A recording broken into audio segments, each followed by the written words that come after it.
Mr. Beast has the most subscribers of any individual YouTube channel in the world. If you compared his more than 169 million subscribers to populations of countries, he'd be the ninth most populous country in the world, just ahead of Russia and Mexico. One of the reasons why Mr. Beast has so many subscribers is because he takes a global approach. Previously, he had channels available in several languages. And now with YouTube's multi-language audio feature, he's providing captions and voiceover dubs in 12 different languages, which has enabled him to consolidate his channels. In March last year, Jimmy Donaldson, which is Mr. Beast's real name, made a LinkedIn post where he talked about the videos he'd uploaded that month across his platforms. And beside them, he included the number of views for each. Turns out he and his team had uploaded 54 videos that generated 283,494,620 views. Turns out more than 160 million of those views, about 57%, came from his non-English speaking channels. More than half.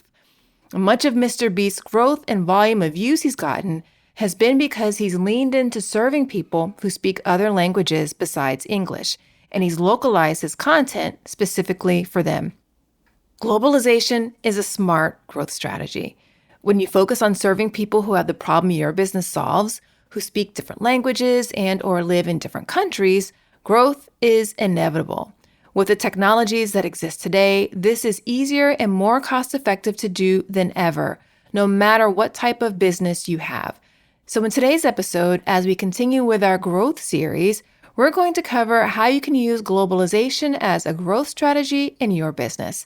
You'll get introduced to my guest, who's a globalization specialist, after this short break. Did you know that most businesses only use 20% of their data? That's like reading a book with most of the pages torn out, or paying for a coffee that's just 1/5 full. Point is, you miss a lot unless you use HubSpot. Their customer platform gives you access to the data you need to grow your business. The insights trapped in emails, call logs, and transcripts, all that unstructured data that makes all the difference. Because when you know more, you grow more. And when you get a full cup of coffee, you can do more too. But I digress. Visit HubSpot.com today. So my name is Hilary Atkisson Normanha, and I work in a very niche area of tech called internationalization, also referred to as ITN. Currently, I am at Spotify, and I've had the great privilege of working at a variety of cool companies, anything from startups to medium-sized companies to the bigger companies now recently. So to make sure we're on the same page, I asked Hilary what globalization was, and I was surprised by the answer. Not sure what I thought it was previously, but her response definitely showed that there's a lot of layers and nuance to it. But globalization is anytime you want to take your product or your marketing campaign into other languages or into other markets. And how do you do that? So for me, globalization is tied really closely to accessibility. What you're doing is you're enabling access, you're opening doors for people to use the products in their market and in their language. From a technical standpoint, on the localization and globalization and internationalization side, we have all these different terms. Globalization is an umbrella term, and within that you have internationalization, where we modify the code so that the website or the banner or the email can work in the different languages and markets and be accessible. And then localization is where you actually translate and adapt the content so that it makes sense in those markets. Okay. I didn't realize that there were those three distinctions, but I think it is definitely helpful for people to know, where do you find, is there one area or one of the three, or that you find that a lot of times businesses are leaning towards or doing, or most often doing, when you're thinking about globalization, internationalization, or localization? I think a lot of people, when they think about going into another market, they immediately think of translating. So they're not necessarily aware that you might have to do this work beforehand so that the content can be translated. So I think people think of it as a very narrowly as translation. But even within English, if you think about the work that we do to enable content to reach different users, It's more than just like writing copy, right? There's a lot of other steps involved. And so similarly, when you're going into a different market, there's different steps involved beyond just translating the English copy into the local language. So, globalization feels like a really big term. And I can see how, if you're not thinking right now about expanding into a new market, that you may not feel like this applies. But unless you are a local business where people can only get your product by physically coming to see you, then you likely have a global business, which means you need to be thinking about globalization. Well, I mean, first of all, we're in a global economy right now. So, whether you realize it or not, you probably have users or people consuming your content or using your products outside of English or outside of the US. So, even in the US, we have so many languages spoken and kind of like mini markets and niche markets represented here. And then when you think about things being online or accessible in the App Store or Google Play, the reach can be very broad. So you have these untapped markets and these groups that you might not be reaching if you're not thinking about globalization. And so there's a lot of opportunity there. Most people, if they have any sort of online presence, probably have customers in other countries. So, thinking about the reality of what that experience is that you're delivering for those people in other countries is helpful. When brands aren't intentionally practicing inclusive marketing, what often happens is they end up excluding people they never intended to exclude because they didn't consider those identities when they were planning out their products, services, and experiences. The same thing happens with globalization. Here's Hilary explaining common ways brands unintentionally exclude people from other countries and simple fixes to remedy that. I think if we remove translation as an aspect, there's still a variety of ways that you can limit accessibility or enable accessibility. So, one way, for example, if you're selling physical goods, is to accept payments from other places. So, it's enabling your payment platform to accept payments from other places. This is really simple. And then, like let's say if you're processing orders, the way your address fields are in your product, a lot of people don't know, but the way that addresses are in other countries is different.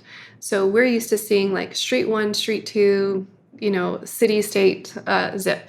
If you've ever sold to Canada, it's a little bit different. Like they have province, right?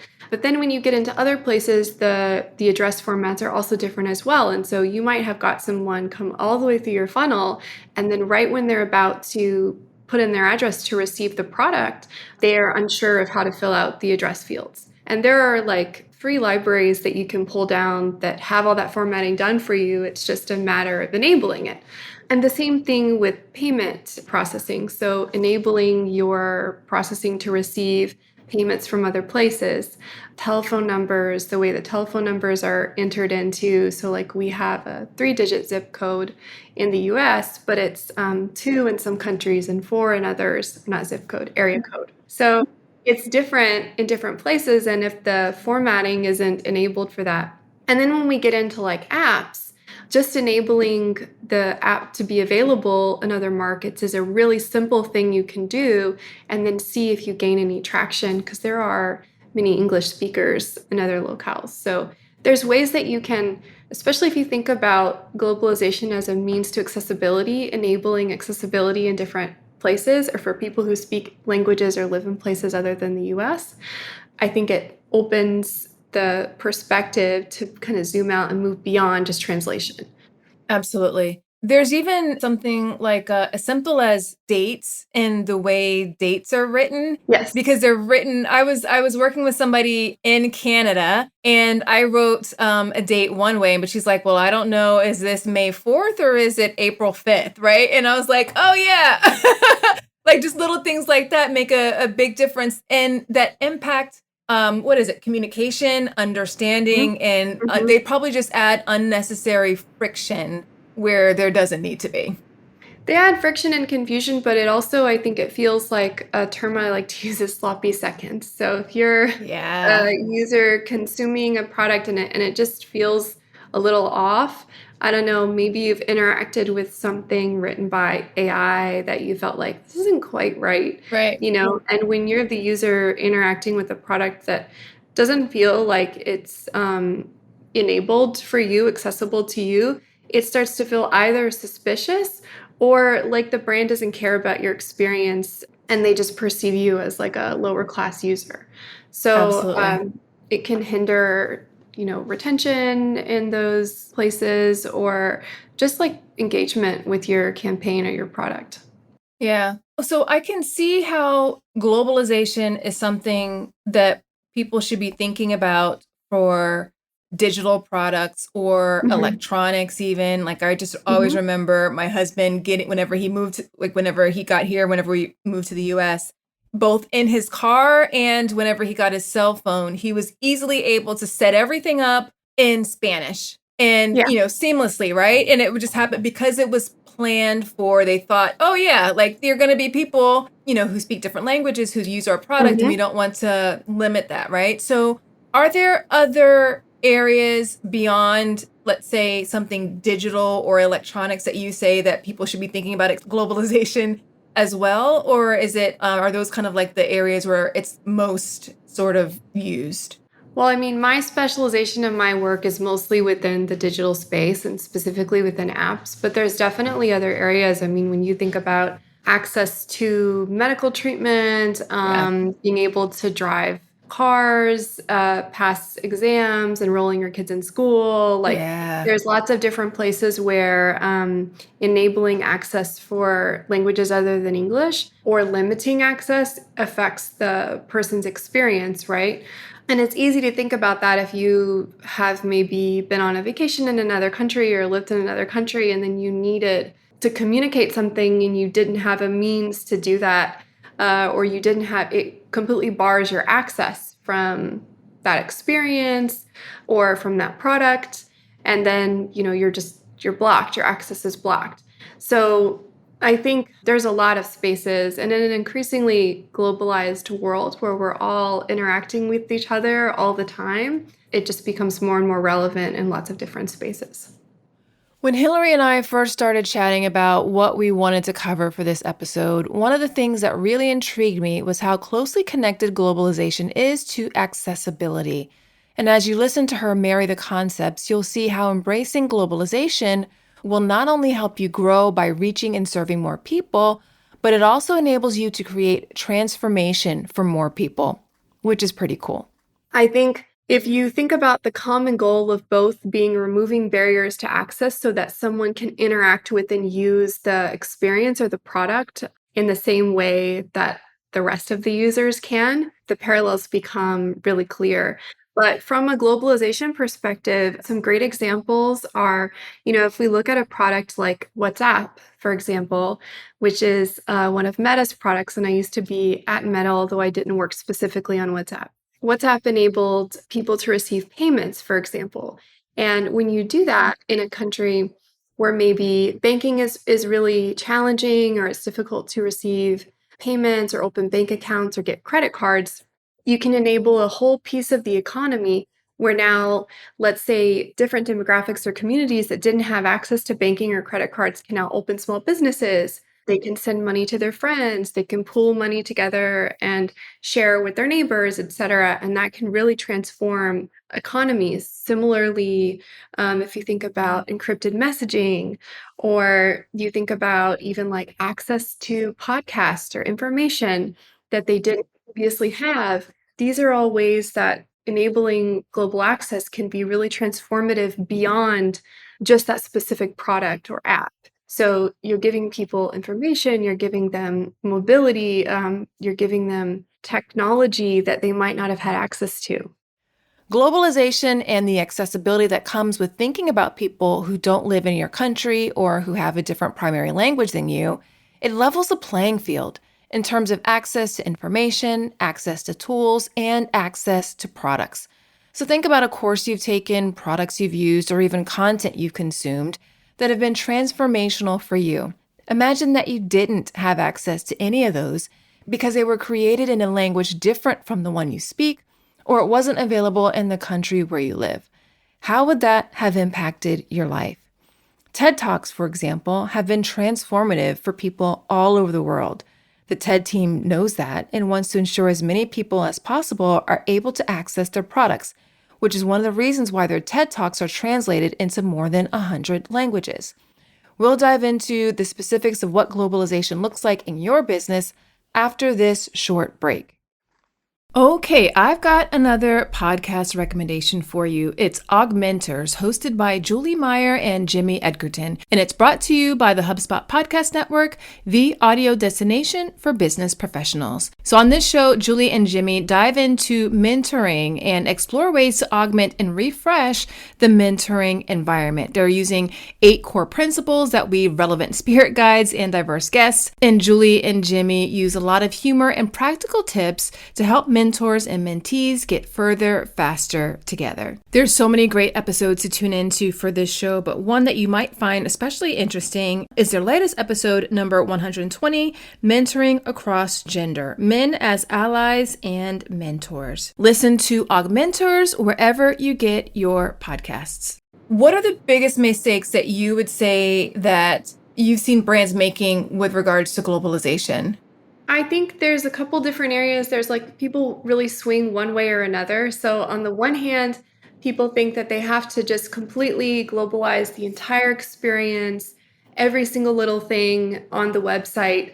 And if they don't do that, it's not good enough and they can't enter the market. And that's simply not true. I mean, you can look at, like, let's say, for example, where I currently work at Spotify, there are parts of the experience that are localized or globalized for certain markets because they make sense in that market, and there are parts that are not. So even if you get on Spotify's website and see where is it available, you can see that there's different markets and different languages available for different parts of the experience because maybe certain pieces don't make sense. So that's one mistake that I see people make. And then inversely, they'll do that or they'll either swing to the complete other side and they're like, we'll just Google translate the whole thing and people will understand. Or we'll just send out this like push notification in a language that we don't actually support. And then people get the push notification and they're like, oh, cool, I can create an account. And they go to create an account and their language isn't supported. So you have to find that happy medium. Just popping in here with a quick public service announcement. Based upon what Hilary just said, do not use Google Translate to translate content for your customers. It's a wonderful tool and it has its place for usage, but translating customer-facing materials isn't one of them. That's what Hilary would call sloppy seconds, and I've seen and heard about too many examples where it does not produce the results you desire. Rely on professionals who can guarantee quality and correctness for that. Okay, back to Hilary. Another one I think I want to call out is that people think of globalization as being extremely expensive. And a lot of times they're hearing this from people who have, not thought about globalization from the beginning. So they just built everything with English in the US in mind. And then when they tried to go back and globalize, they had to rip out and redo a lot of things. And at that point, it can be expensive. But if you keep in your mind as you're building that one day maybe you would like to take this campaign, this product, this experience to another locale, and you think about like formatting for address fields or enabling access in the app store, those kinds of things, then once it's time to globalize, it's a lot easier and it is not that expensive. So it really just depends. If you think about an analogy I like to use is if you're building a building and you know that at some point people will need to access it in wheelchairs, but you don't make you make the hallways too narrow. You're like, we'll take care of that later. And you don't include a shaft where an elevator could be, etc. Then later when you have to rip it all out and redo your work, it is very expensive. But if you had thought about it from the beginning, it would have been a much cheaper add-on. Absolutely. It's basically this whole concept that I latched onto when I was studying like Six Sigma and all that stuff is done right the first time. Yeah. If you do it right the first time, which is being inclusive of and thinking about like the future from the beginning and all the different types of people who had the problem that your business solves, then yeah, it's a completely different, probably order of magnitude difference in how much it costs to create something, to build something. And like you said, it doesn't always have to be you go out from the very beginning supporting all of these different iterations. It's just knowing that you have the capability to in the future whenever you're ready. Right. And something on that point too, I've seen, so I have done consulting in the past, and I've seen where people who are looking for investors, that's a great selling point for whatever you're trying to get investors on board with, is that you have been thinking about that from the beginning, and it's not going to be a huge added cost if they want to invest in your product and take it to other locales. Locales is like a technical word we use for languages. So Okay, got it. Do you have any best practices to share of what people can do to get started with globalization?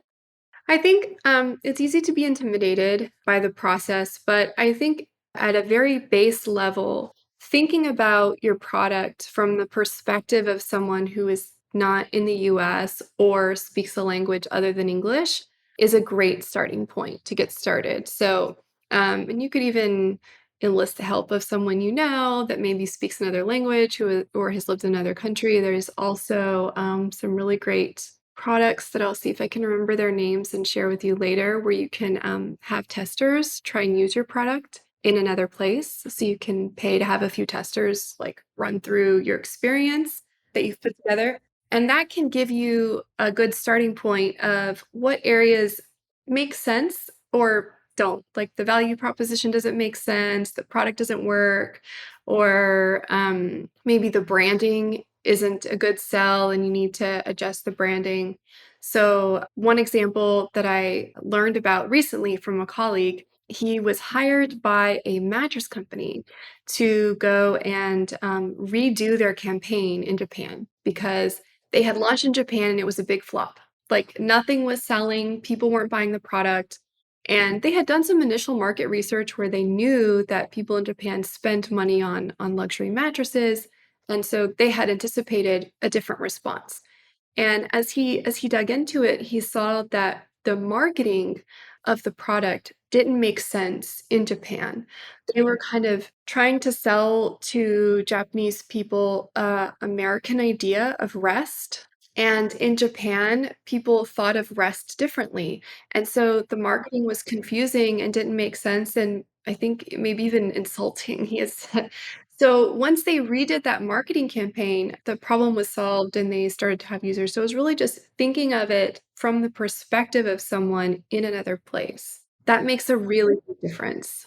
It does. So I have a translation team and we offer this service for specifically Spanish language translation. Cool. And we have a client who it's clear that whenever they're creating their content, they're creating it with an English speaker in Yeah. mind. So the translators have to work very hard to make some things make sense in Spanish in particular, because it just doesn't translate using those phrases, using those Right. different things. It's just very specific to a US based English audience. And so it just doesn't kind of, yeah. Yeah, so like a lot of marketing campaigns revolve around holidays. And if you're trying to translate for the United States, like a Memorial Day campaign into Spanish, that makes sense because the Spanish speakers are in the US. But if you're trying to take that to the Dominican Republic or Venezuela or somewhere else, and you're trying to run like a banner saying like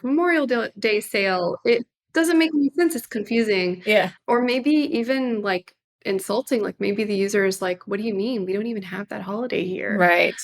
So also the hemispheres. So people will do like spring themed Yes. things where maybe it's fall in the southern hemisphere. And it's really easy to take the sale or the content and then find something locally relevant. Yes. And you could even work with a local consultant or maybe the translation team that you partner with offers those kinds of services where they can suggest an alternative. So it's not, again, it's not like it's a huge amount of lift to change it. It just requires, putting yourself in the state of mind of the end user. What does incorporating globalization in the product development process look like? Is it really just what you were saying, thinking about it from the end user or the different people who are in different markets and what that might be like for them? Is that the place to really start? That's a good place to start. But I think if you, I would say take the user lifecycle or the product lifecycle. So say acquisition, engagement, retention, etc., and think about globalization and how you can incorporate it into each step. Because what you don't want to do is add it on at the very end, like a waterfall process, and instead incorporate it within each step of that life cycle. So, for example, with acquisition, maybe you want to make sure that you're available in the App Store or that your concept makes sense to users for your campaign, etc., that they can sign up for a new account, that they can, fill out the onboarding form or whatever it is, that they can see the onboarding form in their locale, those kinds of things. So that would be one way of thinking about globalization within acquisition. And then with engagement, do your push notifications, are they enabled for various different languages? Are you translating content that they can engage with? Are you offering content that they can engage with, etc.? So thinking about it within each step so that your users are included and also you're not having to go back like a waterfall process at the very end and try and identify every piece. So that's the key, within a product development, like on a tech side, you want to make sure that the code is enabled, that you can extract text for translations, that when you do quality assurance checks, QA, that you're also QAing in other languages, those kinds of pieces. Where can people find you if they want to know more about you and your work? On LinkedIn. Connect with me on LinkedIn. It's one of the only forms of social media that I still engage with. I think working in tech, I'm kind of like, oh, social media. I want like real life. I want books. Totally get it. I'm outside. But yeah, I am there. You can find me there. All right, I'll drop a link to that in the show notes so people can find you easily. And this has been so fascinating, so enlightening. Thank you so much for stopping by. Do you have any parting words of wisdom for marketers and business leaders who want to lean into globalization as a way to be more inclusive and reach more customers? I think just parting words, think about globalizing before you need to. So have it in your mind. Think of globalization as enabling accessibility. So it extends beyond translation and it's not expensive. It's easier than you think. I so love that conversation with Hilary, and I'm excited to see all the ideas I have about globalization in my business moving forward. So here's what I want you to do as you think about how to apply what we've covered. Take the time to think about who you want to have access to your products. Do you want to include people who speak different languages and people who live in different countries? If so, get specific about what those languages and countries are so you can have a starting point. The next thing I recommend you do is an audit of your customer journey based upon the life cycles mentioned. Evaluate how well it works at each part of the journey for people who speak different languages and live in different countries. And one more thing for you to do is to think about how to incorporate a global view into the development process of everything you create moving forward so you can do it right the first time and save on resources rather than trying to have to retrofit something after the fact. Sloppy seconds not only makes people feel like an afterthought and like they don't belong, but it also gets quite expensive. If you need help with these, do reach out and let me know. Between the inclusive growth assessments and the belonging accelerator, I've got services designed to help you with this. I'll drop links to both in the show notes for you to get more info. That's it for today's episode. If you like the show, I love it if you'd share it with a friend, colleague, and or your network. If you do share on social, please tag me. I'd love to join the conversation with you. Also, if you're enjoying the show, please do leave a rating and review for it in your podcast player of choice. It really does go a long way toward helping more people discover the show. Have you joined the Inclusion in Marketing newsletter yet? If not, what are you even doing? Each week, I share stories, insights, news, and other tips to help you attract and retain more customers by building an inclusive brand. Go to inclusioninmarketing.com/newsletter to get signed up. I'll also drop a link to that in the show notes so you can access it easily. Until next time, remember, everyone deserves to have a place where they belong. Let's use our individual and collective power to ensure more people feel like they do. Thanks so much for listening. Talk to you soon.